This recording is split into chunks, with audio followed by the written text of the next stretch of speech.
Assalamualaikum warahmatullahi wabarakatuh.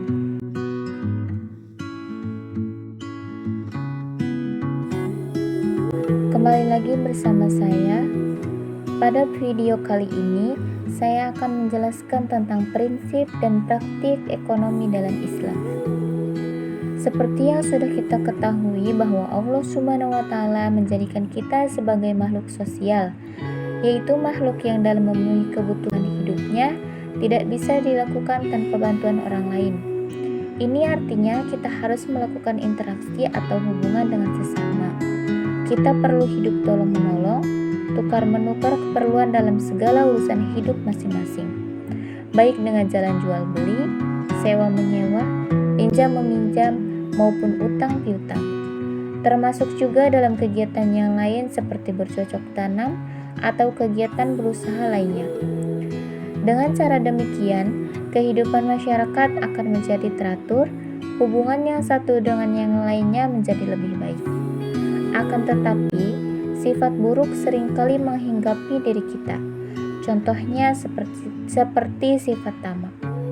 Sifat tamak ini mendorong kita selalu mementingkan diri sendiri dan lupa terhadap kepentingan orang lain, bahkan masyarakat pada umumnya. Inilah yang menjadi kegelisahan kita sehingga kehidupan tidak lagi nyaman dan tentram. Tamak bisa mendorong kita untuk mengambil alih hak orang lain. Oleh karena itu, agama memberi peraturan yang sebaik-baiknya tentang bagaimana kita melakukan interaksi dengan manusia yang lainnya. Hukum yang mengatur hubungan antara sesama manusia disebut dengan muamalah. Tujuan diadakannya aturan ini adalah agar tatanan kehidupan masyarakat berjalan dengan baik dan saling menguntungkan. Nah, selanjutnya, mari kita simak peta konsep pada materi hari ini. Yang pertama, saya akan membahas prinsip ekonomi Islam. Yang kedua, macam-macam muamalah. Yang ketiga, jual beli. Yang keempat, hukum jual beli. Yang kelima, khiyar jual beli. Yang keenam, rukun jual beli. Dan yang terakhir yaitu bentuk-bentuk jual beli. Coba kalian perhatikan pertanyaan berikut. Sudah sesuaikah sistem perekonomian di Indonesia dengan hukum Islam?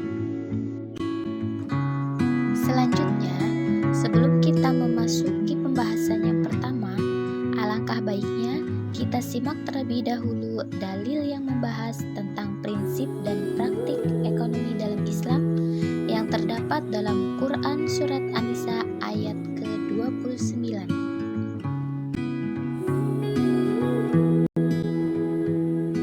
Bismillahirrahmanirrahim.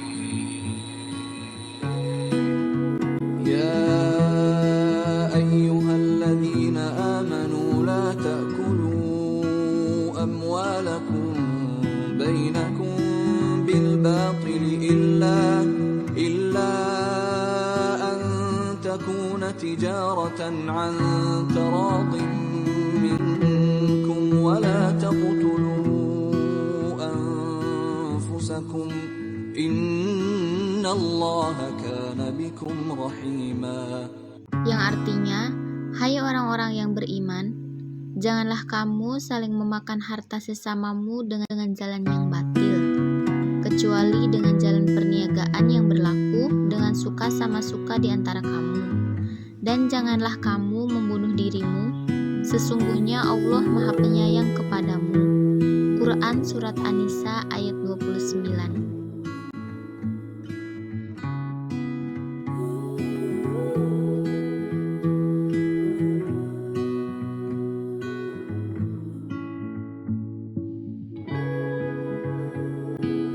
Dalam istilah ekonomi Islam juga dikenal dengan muamalah. Muamalah adalah tukar-menukar barang atau sesuatu yang memberi manfaat dengan cara yang dipilih seperti jual beli, sewa-menyewa, upah-mengupah, pinjam-meminjam, bercocok tanam, dan masih banyak lainnya. Muamalah ini juga merupakan hal-hal yang termasuk urusan kemasyarakatan, seperti pergaulan perdata dan sebagainya. Sementara dalam fikih Islam berarti tukar-menukar barang atau sesuatu yang memberi manfaat dengan cara yang ditempuhnya.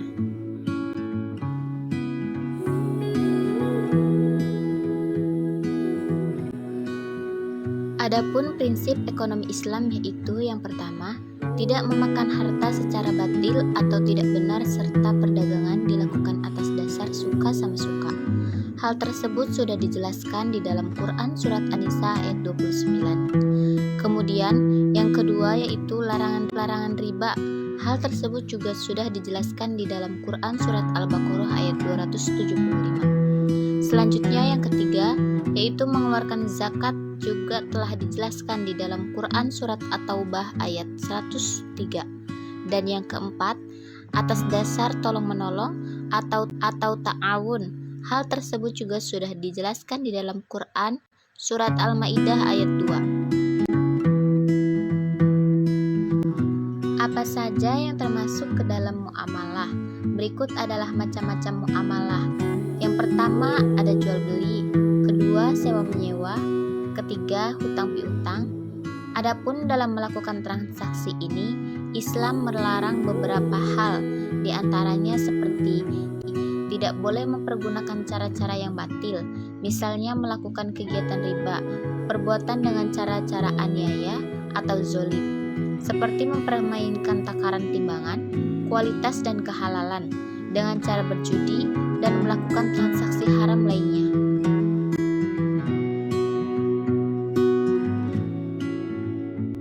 Asal muasal hukum jual beli itu sendiri adalah mubah atau diperbolehkan. Namun, terkadang hukumnya bisa berubah menjadi wajib, sunnah, makruh, bahkan haram sekalipun, tergantung situasi dan kondisi berdasarkan asal maslahat jual beli itu sendiri.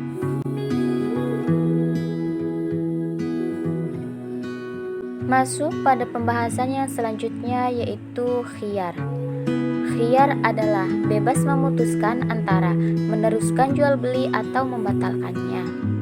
Islam memperbolehkan melakukan khiyar karena jual beli haruslah berdasarkan suka sama suka, tanpa ada unsur paksaan sedikit pun. Penjual berhak mempertahankan harga barang dagangannya. Sebaliknya, pembeli juga berhak menawar atas dasar kualitas barang yang diyakininya. Adapun macam-macam khiyar diantaranya yaitu yang pertama, khiyar majlis. Khiyar majlis adalah selama penjual dan pembeli masih berada di tempat berlangsungnya transaksi atau tawar-menawar. Keduanya berhak memutuskan, meneruskan, atau membatalkan jual beli. Yang ketiga yaitu khiyar aibi. Khiyar aibi adalah pembeli boleh mengembalikan barang yang dibelinya jika terdapat cacat yang dapat mengurangi kualitas atau nilai barang tersebut. Namun hendaknya dilakukan sesegera mungkin. Selanjutnya mengenai rukun jual beli. Bagi penjual dan pembeli, yang pertama haruslah balik dan berakal. Yang kedua atas kehendak sendiri atau tidak ada unsur paksaan. Yang ketiga, berhak tasarruf atau menyerahkan hartanya. Adapun rukun jual beli yang kedua yaitu barang yang diperjualbelikan.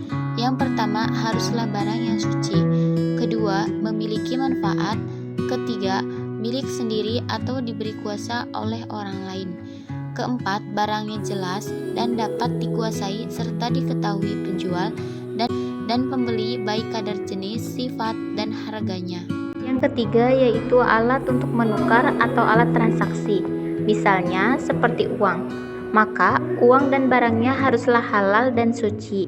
Haram menjual arak dan bangkai, begitu juga babi dan berhala, termasuk lemak bangkai tersebut. Dan tentunya barang yang dibeli tersebut haruslah barang yang bermanfaat. Membeli barang-barang yang tidak bermanfaat sama dengan halnya menyia-nyiakan harta atau pemborosan. Yang keempat, mengenai akar, ijab, dan qabul antara penjual dan pembeli, bahwa keadaan barang yang dijual dan dibeli tersebut harus dalam keadaan barang yang dapat diserah terimakan, maka tidak sah menjual barang yang tidak dapat diserah terimakan.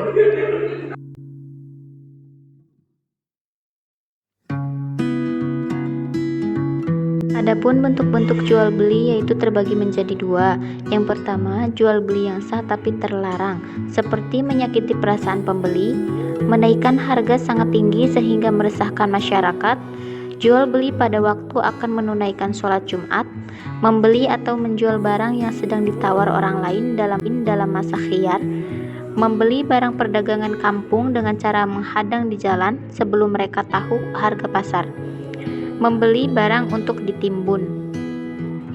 Yang kedua yaitu jual beli yang berlarang dan tidak sah, seperti menjual sperma binatang jantan karena tidak diketahui kadarnya, menjual sesuatu yang belum ada di tangan, menjual yang belum jelas barangnya, jual beli anak binatang ternak yang masih dalam kandungan dan belum jelas hidup atau matinya. Dan yang terakhir yaitu jual beli benda najis, minuman keras, babi, bangkai, dan sebagainya.